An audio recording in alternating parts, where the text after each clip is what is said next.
Everything you've been told about death is incomplete at best and deliberately distorted at worst. Society paints death as the great unknown, a terrifying void, or an end to consciousness itself. But the ancients knew better. The priests of Egypt, who devoted entire lifetimes to preparing for this passage, preserved maps of what unfolds after your last heartbeat. They didn't see death as an unknowable abyss. They saw it as an initiation, the most important exam your consciousness will ever take. This wasn't speculation or mythology. It was instruction, encoded in the mysteries of the temples and guarded for millennia because the knowledge was too destabilizing for ordinary society. If you knew death was not the end, if you knew that every thought, every action, every choice you made would echo in the landscape of your afterlife, how differently would you live? If you understood that death is not a wall but a doorway, would you spend your days numbing yourself with distractions? Would you fear change so deeply, or would you prepare? The Egyptians preserved this wisdom in texts attributed to Thoth, the scribe of cosmic order, the keeper of divine record. His accounts describe not vague impressions, but startlingly precise stages of what occurs when consciousness steps out of the body. That final heartbeat is not an end. It's a threshold. Imagine the silence after your last breath. And then, as if a veil has lifted, awareness more vivid than it ever was in life. Not dreamlike, not foggy, but crystalline. This is what modern near-death experiences glimpse before they are pulled back into their bodies. They speak of weightlessness, of perceiving their lifeless body below with detachment, of being embraced by light. But Thoth's account goes further. He describes what no near-death experiencer can, because in his account there is no return, no silver cord snapping you back to flesh. This separation is final, and what happens in the next few moments sets the course for your entire journey through the afterlife. The first thing encountered is what he calls the clear light of Ra, a radiance more brilliant than any sun, overwhelming yet strangely familiar. It is not a deity judging you. It is your own deepest essence unveiled, pure awareness itself revealed in its rawest form. Recognition of this light is liberation. To know in that instant that you are not your memories, not your roles, not your fears, but the light itself, that is immediate freedom from the cycle of rebirth. But almost no one passes this test. Conditioned for lifetimes to cling to identity, the soul recoils from the vastness. It seeks something familiar to anchor to. And in that instant of recoil, projections begin to appear. Sounds, visions, voices. A beloved mother calling your name. A deity you worshipped appearing with open arms. A radiant figure promising comfort. They feel more real than anything you experienced in life, but they are illusions, projections of your own conditioned mind. And this is where most souls are caught. They mistake these projections for truth, clutching them instead of recognizing the formless light that is their own essence. This failure sets the soul into motion, drawing it into the duat, the Egyptian realm of consciousness between death and rebirth. And here the real test begins. Unlike the dreamlike haze described in popular accounts, Thoth emphasizes that awareness in the duat is sharper, more vivid than waking life. You are not diminished by death. You are unveiled. Every suppressed thought, every hidden emotion, every unresolved pattern of your lifetime takes form around you. Consciousness no longer has the buffer of a physical brain to slow or filter its creations. Thoughts manifest instantly as environment, as entities, as landscapes. Fear becomes a shadowy figure that confronts you. Desire becomes a shimmering mirage that beckons you. Anger rises as a terrifying deity. At first, most souls don't even realize they've died. They attempt to return home, to sit in familiar chairs, to touch the shoulders of loved ones. They shout, but no one responds. They reach, but no one feels them. The dawning realization that life as they knew it is over cracks something open. For some, this acceptance leads to peace. For others, it leads to resistance, and resistance shapes the duat into harsher terrain. Guides appear, figures of light who embody wisdom, protection, and love. Isis with her wings of nurture, Horus radiating power, Osiris holding the promise of rebirth. But Thoth reveals a secret most religions never whisper. These are not external saviors. They are aspects of your own higher consciousness. They are you, reflected back in forms you can recognize. The test is whether you recognize them as inner qualities or worship them as external gods. Most choose worship, falling back into dependency, begging for rescue, unable to claim their own divinity. And so the test deepens. The benevolent forms flicker, dissolve, and wrathful aspects take their place. Sekhmet, the lioness of rage; Set, the embodiment of chaos; Apep, the serpent of annihilation.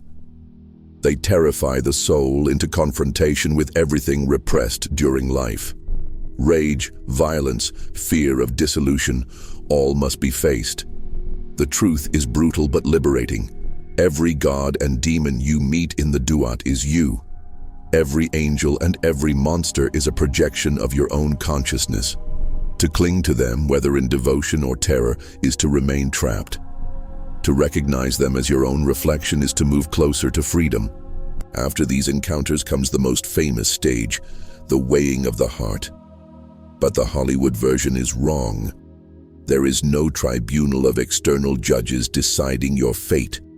There is only your own consciousness, incapable of self-deception, reviewing your life in totality, not as memory, but as immediate, multi-perspective experience. You relive every moment of your life, not just through your eyes, but through the eyes of everyone you touched. Every kind word felt as the other felt it. Every betrayal experienced as its victim experienced it. The resonance of your choices rippling across lives, across time, returning to you, magnified. This is not punishment. It is education in the truest sense. It shows you the interwoven fabric of existence, how no action was ever isolated, how every ripple of kindness or cruelty traveled outward, shaping futures you never saw.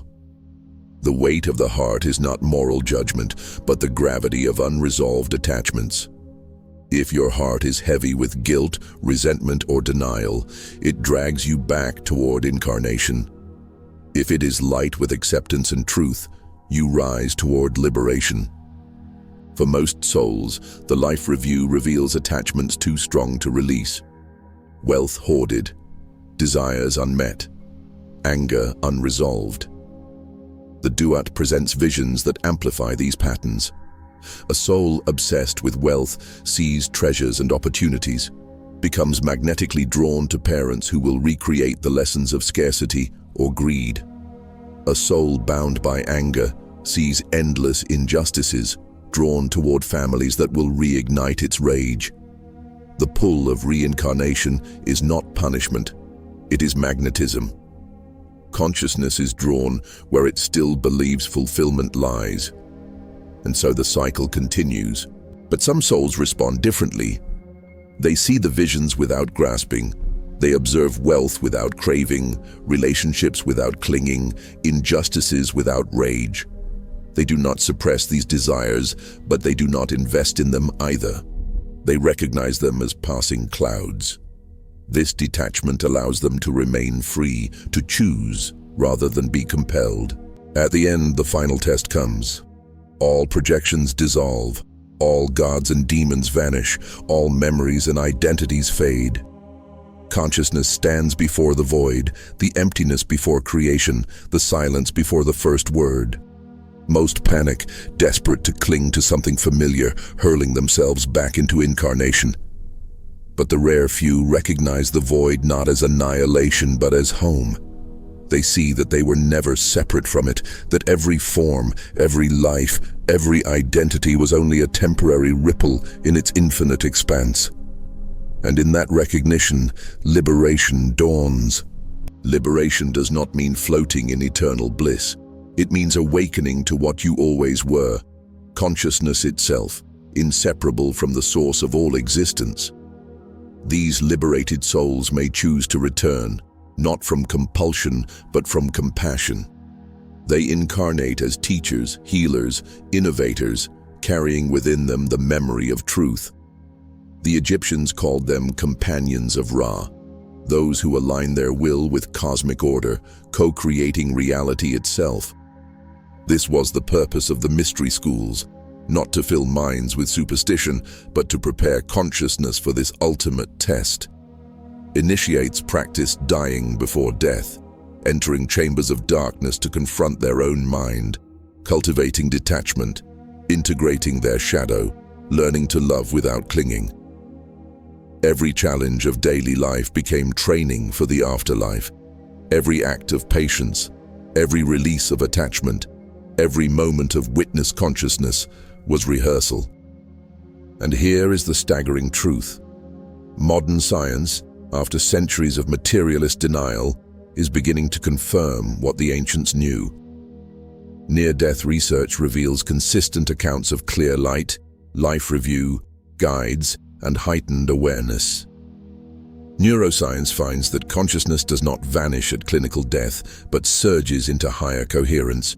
Quantum physics suggests that observation itself shapes reality, and that consciousness may be fundamental, not emergent. Psychology shows that projection and archetypes structure our inner and outer worlds. The Egyptians had already mapped this.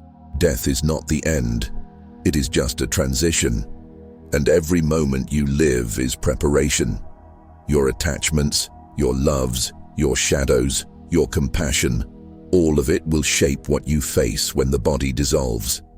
You are writing the script of your own afterlife right now. The priests of Egypt understood that preparation for death wasn't a gloomy obsession with the afterlife. It was the art of living correctly. They didn't withdraw from life. They immersed themselves in it, but with awareness. To eat, to love, to grieve, to create. These were all rehearsals, because the duat doesn't present you with new material, it presents you with yourself. Every thought you refused to face, every impulse you denied, every truth you buried will rise up in the testing ground. That's why initiates learned to meet themselves honestly while still alive. To face shadow before shadow became demon. To integrate love before love became projection. To practice release before release became the only way forward. This is what modern psychology is just beginning to rediscover under the name shadow work. Carl Jung said it clearly. Until you make the unconscious conscious, it will direct your life, and you will call it fate. The Egyptians would have nodded. In the duat, fate and shadow are indistinguishable. What you ignore becomes the landscape you must traverse. What you integrate becomes your guide. The initiates underwent rituals that simulated death not for spectacle, but for training. They lay in stone chambers sealed from light, where hours felt like lifetimes, where silence was so thick it forced confrontation with inner noise. They learned to still the racing mind, to watch without grasping, to breathe through fear. They practiced dying before death, so that when the real moment came, their consciousness would not recoil from the clear light. They would recognize it as home. But what about those who weren't initiates? The ordinary farmers, artisans, merchants? The truth is, the mysteries were not entirely withheld from them. The mythology of gods and afterlife wasn't literal instruction for the masses, but symbolic hints. Every festival, every temple carving, every myth of Isis resurrecting Osiris carried layers of teaching. For the uninitiated, they served as reminders that life was not final, that the soul endured. For those ready to look deeper, the symbols revealed preparation techniques. Myth was the public face of mystery. Initiation was its hidden core. The Egyptians weren't alone in this. Across cultures, echoes of this truth appear. The Tibetans preserved their own Book of the Dead, describing visions and deities appearing in the time after death, nearly identical in structure to Thoth's account. The Greeks spoke of Hades not as punishment, but as a realm of tests, where souls drank from the river Lethe and forgot, or from Mnemosyne and remembered. The Christians preserved fragments too. St. Paul's vision of being caught up to the third heaven, revelations of judgment and renewal. All point to a shared root. Death is not the end, but the mirror of consciousness. So why does modern society dismiss all of this? Why has death become taboo, reduced to sterile hospital rooms, hushed whispers, and clinical finality? Partly because control depends on fear. A population that believes death is annihilation clings to life at all costs. They obey systems, accumulate wealth, and submit to authority out of terror of the unknown. But if you knew that consciousness endures, that your choices echo beyond the grave, that the quality of your awareness matters more than the possessions you leave behind, would you be as easily controlled? Would you grind out decades in work you despise? Or would you prepare? The priests guarded their teachings because they knew knowledge without preparation is dangerous. If the untrained masses believed death was just a quick escape to paradise, they might abandon earthly duties. If they believed liberation was guaranteed, they might indulge every impulse, thinking there were no consequences. But the truth is subtler and more demanding. Liberation is possible, but only if you recognize your essence. Otherwise, the cycle continues. Death doesn't erase ignorance, it magnifies it. Now think about what this means for your daily life. Every time you cling to a thought as identity, I am my anger, I am my grief, I am my status, you're rehearsing failure in the duat. Every time you witness without clinging, this is anger arising, this is grief moving, this is status appearing and dissolving. You're rehearsing freedom. Life is the training ground. Death is the exam. And the exam is open book, but the book is your own consciousness. This is why initiates practiced unconditional love. Not sentimental affection, but love as recognition of unity. To love without condition is to dissolve the illusion of separateness, to weaken the boundaries that will dissolve completely in the clear light. When you truly love, you glimpse liberation while still alive. You see that the other is you, that their joy is your joy, their pain, your pain. This is the same recognition you will face in the weighing of the heart when you experience life from every perspective. To love now is to prepare for that inevitability. The Egyptians also worked with dreams. They knew that the logic of the duat mirrors dream logic, where landscapes shift with thought, where time bends, where archetypes appear as characters. They trained themselves to become lucid, to wake up within the dream and guide it. This wasn't escapism, it was rehearsal. Because death is the final lucid dream, and lucidity is the key to navigating it consciously. Every time you wake up inside a dream and recognize, this is my mind creating this, you prepare for the moment in the duat when you must recognize, this is my consciousness creating this. But here's where the teaching deepens. Liberation is not about escape from existence, it's about recognition within existence. To recoil from form is as mistaken as to cling to it. Both are forms of attachment. The liberated soul sees gods and demons, light and void, and recognizes all as self. Nothing to worship, nothing to fear, nothing to grasp, nothing to flee. Just awareness, endlessly expressing itself. This is why the phoenix was such a powerful Egyptian symbol. It burns completely, leaving no trace of what was, and from its ashes emerges not something new, but what was always hidden. The burning is not destruction, it's revelation. So too with death. Your personality burns, your attachments burn, your illusions burn. What rises is what you always were. Now let's bring this closer. Imagine your own death. not as a distant abstraction, but as a lived reality. One day your breath will stop, your heart will still, your body will lie motionless. In that moment, what will arise in your consciousness? Fear, clinging, confusion, or recognition? Will you recoil from the light because it feels too vast, too empty of you? Or will you see it as yourself? This is not morbid fantasy. It is the most practical question you can ask. Because every choice you make now shapes the answer. You prepare by practicing presence, by noticing when you're lost in thought and returning to awareness, by feeling emotions fully but not becoming them, by loving without possession, by forgiving quickly so your heart doesn't grow heavy, by remembering in dreams, by meeting your shadow rather than running. These are not abstract virtues. They are survival skills for the afterlife. And here's the secret the priests whispered. Liberation is not reserved for after death. Every moment of recognition, every time you remember you are awareness itself, you taste it now. Death only magnifies what you've already practiced. The clear light of Ra isn't waiting for your last breath. It's shining in every moment of presence. You've glimpsed it when time dissolved in awe, when silence swallowed thought, when love erased separation.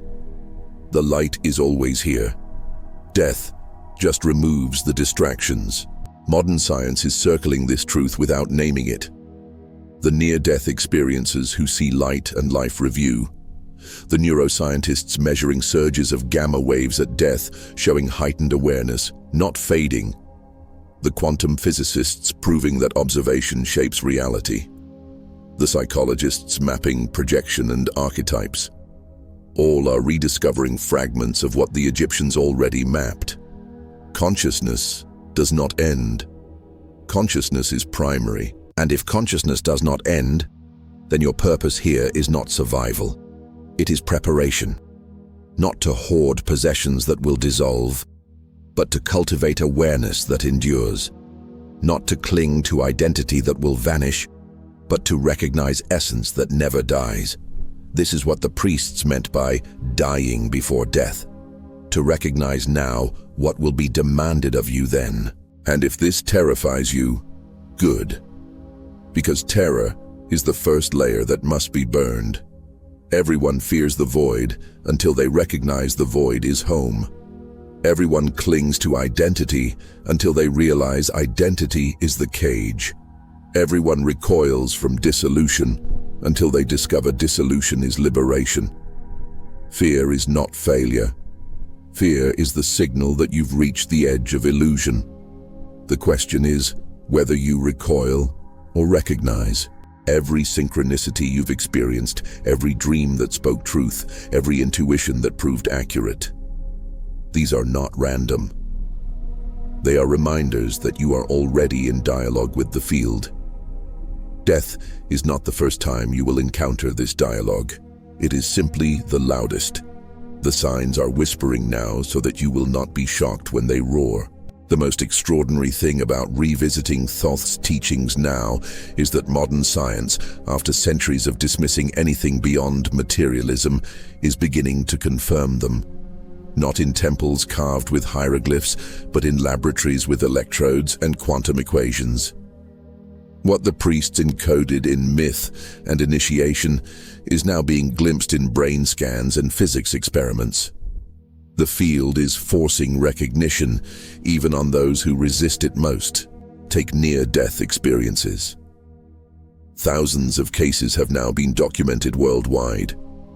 People whose hearts stopped, whose brains flatlined, returned with remarkably consistent reports, floating above their bodies, traveling through tunnels of light, meeting radiant beings, experiencing panoramic life reviews. Their consciousness didn't fade into nothing, it expanded. Awareness became sharper, more vivid, more alive than in ordinary waking life. They describe exactly what Thoth mapped 5,000 years ago. Clarity beyond the brain, freedom from the body, entry into a realm shaped by thought and meaning rather than physical law. Skeptics try to dismiss these experiences as hallucinations caused by lack of oxygen. But recent studies prove otherwise. In 2013, a team at the University of Michigan discovered that immediately after cardiac arrest, the brains of lab animals produced surges of high-frequency gamma waves, the very patterns associated with heightened consciousness, lucid dreaming, and mystical states. The dying brain wasn't shutting down, it was amplifying awareness. Human studies suggest the same. Moments after the heart stops, the brain lights up with activity far beyond baseline waking consciousness. Exactly what Thoth said. The moment of death isn't dimming, but intensification. Consider terminal lucidity. People with severe dementia or brain injuries, sometimes nonverbal for years, suddenly regain clarity in the hours before death. They speak coherently, recognize loved ones, even offer final insights. Where does that clarity come from if the brain is irreversibly damaged? The Egyptians would answer, because consciousness was never dependent on the brain in the first place. The brain was only a filter, and at the threshold of death, that filter dissolves. What remains is the unfiltered light of awareness. Then there's the life review. Modern experiences describe reliving every moment of their lives, not as memories, but as direct re-experiences. And not only from their perspective, they feel what others felt as a result of their actions. This mirrors perfectly the Egyptian weighing of the heart. Not judgment from outside, but resonance from within. Consciousness showing itself the ripples it created. For some, it's ecstatic. For others, it's devastating. But for all, it is education. The Egyptians didn't invent this idea. They preserved it. Science is catching up. Quantum physics goes even deeper. At the subatomic level, particles behave differently when observed. The famous double-slit experiment showed that whether something exists as a wave of probabilities or a definite particle depends on awareness. Observation collapses possibility into reality. The observer is not separate from the observed. Consciousness is a participant in creation. This is precisely what Thoth described. In the duat, thought instantly becomes form. The field responds not to physical action, but to awareness itself. What you focus on, you feed. What you feed becomes real. Einstein called coincidence God's way of remaining anonymous. Jung called synchronicities meaningful coincidences. Tesla said if you want to understand the universe, think in terms of energy, frequency, and vibration. Each, in their way, was brushing against what the Egyptians knew fully. Consciousness is vibration. Reality is coherence. The afterlife is simply the most unfiltered version of this truth.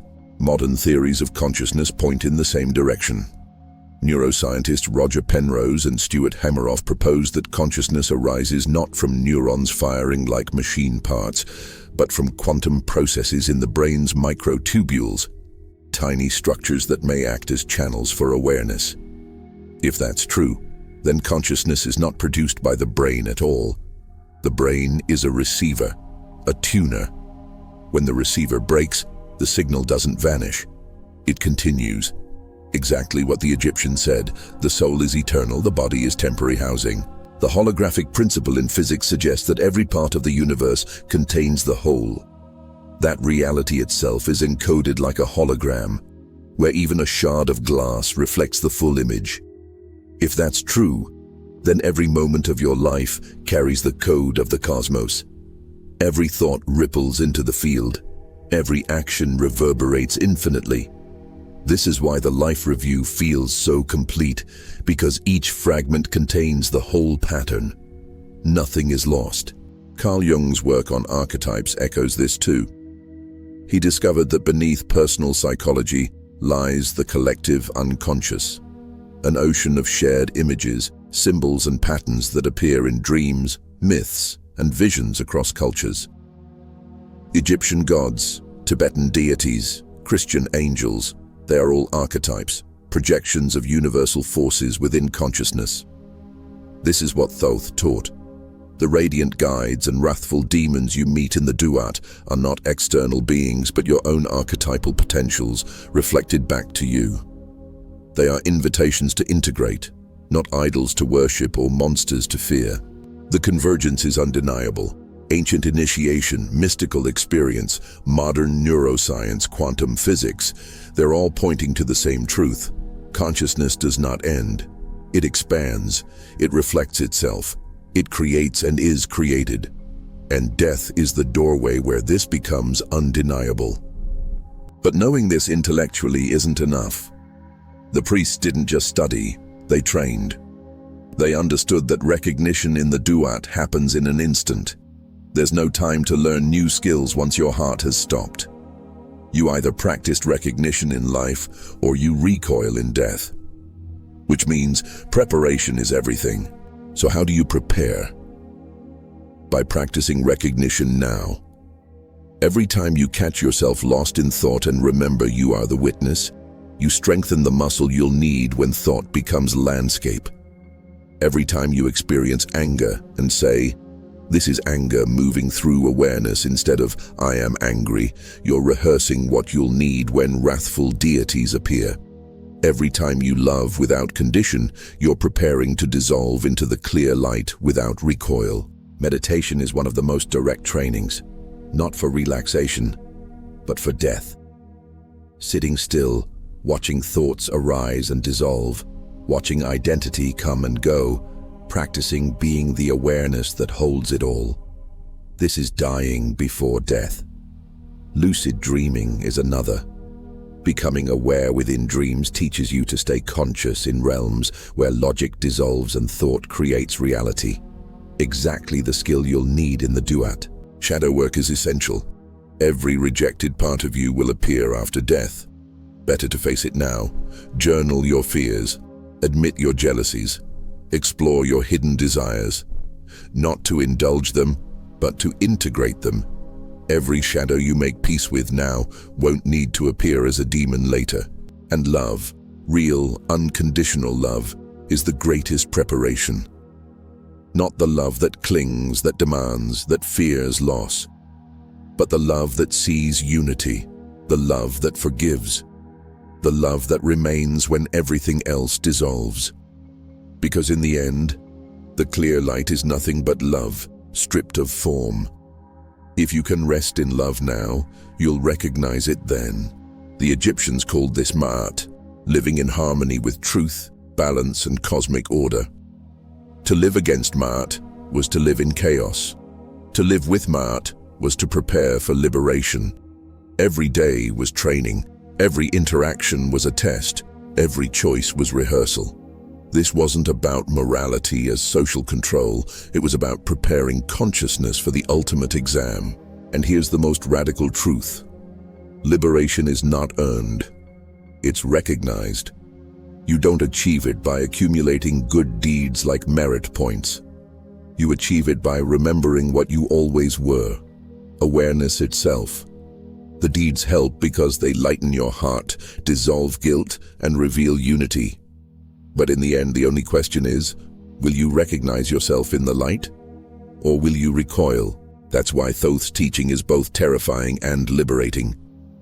Terrifying because no one can do it for you. No God, no savior, no ritual will substitute for recognition. Liberating because it means freedom is always possible. Not someday. Not only for saints, for anyone in any moment who dares to see. What happens when you've moved through the duat, faced your projections, met your archetypal guides, confronted your shadows, and reviewed your life? According to Thoth, this is where everything comes to a razor's edge. The soul arrives at what the Egyptians called the Hall of Two Truths, the weighing of the heart. But forget the Sunday school image of gods with scales, judging you like a celestial jury. This is not an external courtroom. This is consciousness confronting itself.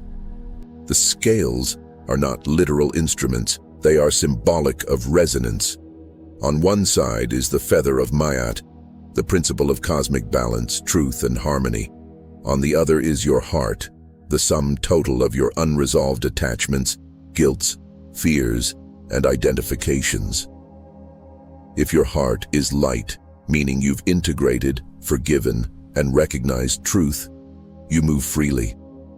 If your heart is heavy, meaning you cling to identity, resist responsibility, or carry unprocessed shadows, you are pulled back into cycles of incarnation. The brilliance of this teaching is that no external authority is needed. The universe doesn't punish, it reflects. Consciousness cannot lie to itself in this state. All your rationalizations, excuses, and masks dissolve. You feel, directly and immediately, the resonance of your actions. Every kindness returns as warmth and lightness. Every cruelty returns as weight and density. Every unexamined desire becomes magnetism, pulling you toward another round of earthly life, where that desire can be explored. This is karmic magnetism, not punishment but physics of the soul. Desire pulls, fear pulls, resistance pulls.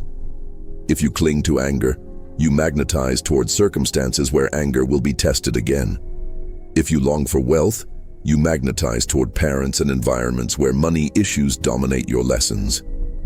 If you carry the wound of abandonment, you magnetize toward lifetimes where abandonment becomes the crucible again. Not because the universe is cruel, but because consciousness itself insists on resolving what is unresolved.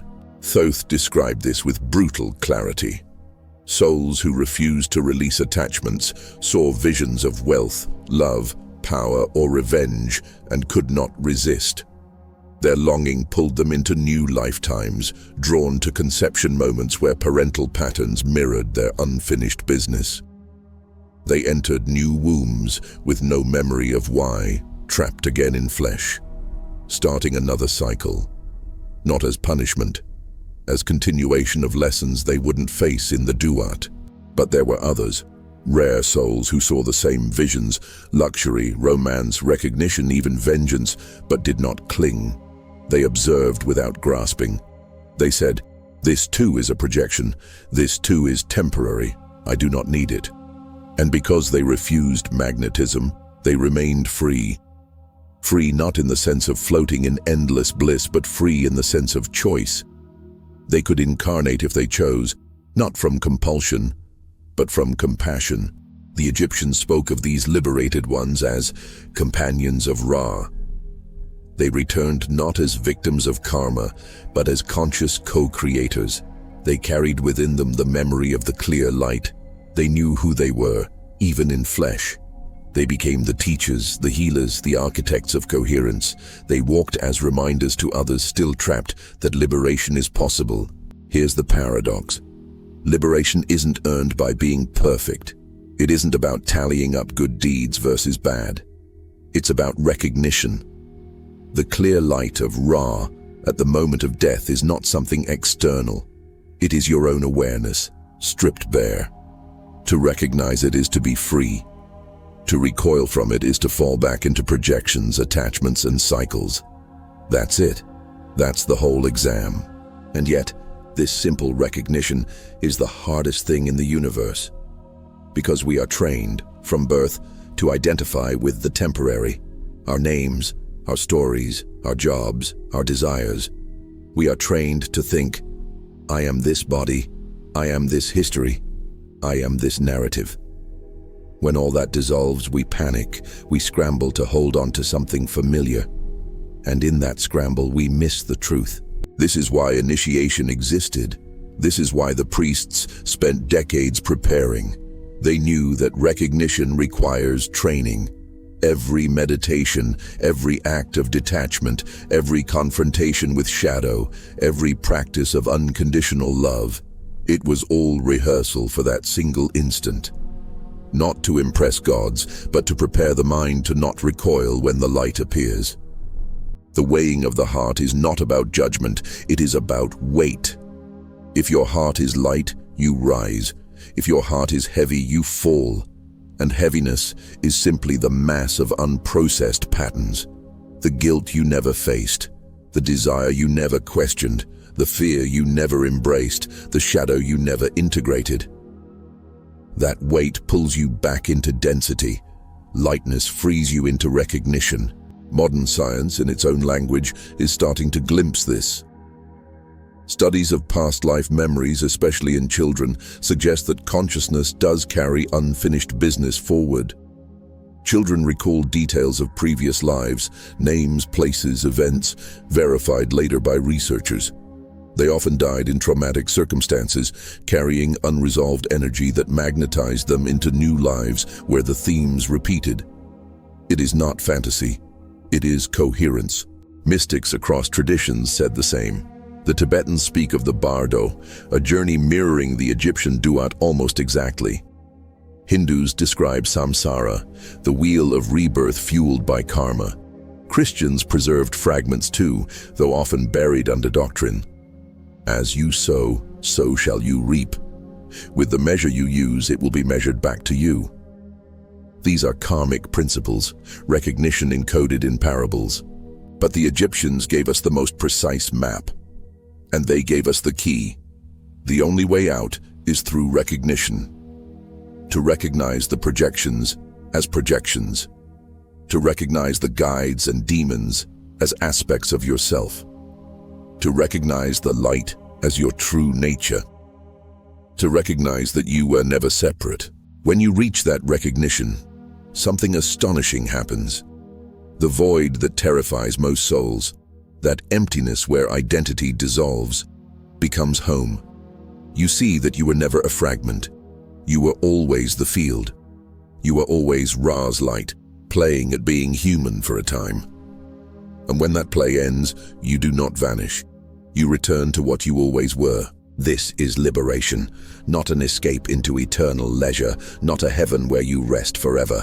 Liberation is realization, and from that realization many souls choose to return, not because they must, but because they love. They come back as teachers, whispering the truth in myths, in art, in science, in synchronicities. They come back to remind others, you are not separate, you never were. And so, we return to where we began. Death is not the end. It is the exam. That transition is the most important of your existence, and how you live now is your preparation. Every moment of awareness is training. Every act of love is rehearsal. Every time you remember you are the witness, you are practicing recognition. The question is not, will you die? You will. The question is, will you be ready? Will you recoil from the light or recognize yourself in it? Will you cling to projections or see them as mirrors? Will your heart be heavy or light? This is why the ancients prepared so meticulously. This is why their temples were not monuments to death, but manuals for life. They weren't obsessed with death. They were obsessed with liberation. They knew what we've forgotten, that life is not random, that consciousness is eternal, and that recognition is the door. And here's the most empowering truth. You don't have to wait for death to practice. The duat is not somewhere else. It's here. Every night when you dream, you enter realms shaped by thought. Every meditation, you taste the clear light. Every synchronicity, you glimpse the field whispering. The afterlife is not after. It is always here, folded beneath the surface. So the real question isn't, what happens when I die? The real question is, how awake am I willing to be while I live? Because the state you cultivate now is the state you will carry then. And if you can recognize truth here, you will recognize it there. If you can live in coherence now, you will die into liberation later. Everything you've been told about death is wrong. It is not the end, it is the unveiling. And the ancients left us the map, hidden in plain sight, waiting for us to remember. Will you remember? Everything you've been told about death is wrong. It is not the end. It is the unveiling. And the ancients left us the map, hidden in plain sight, waiting for us to remember. Will you remember?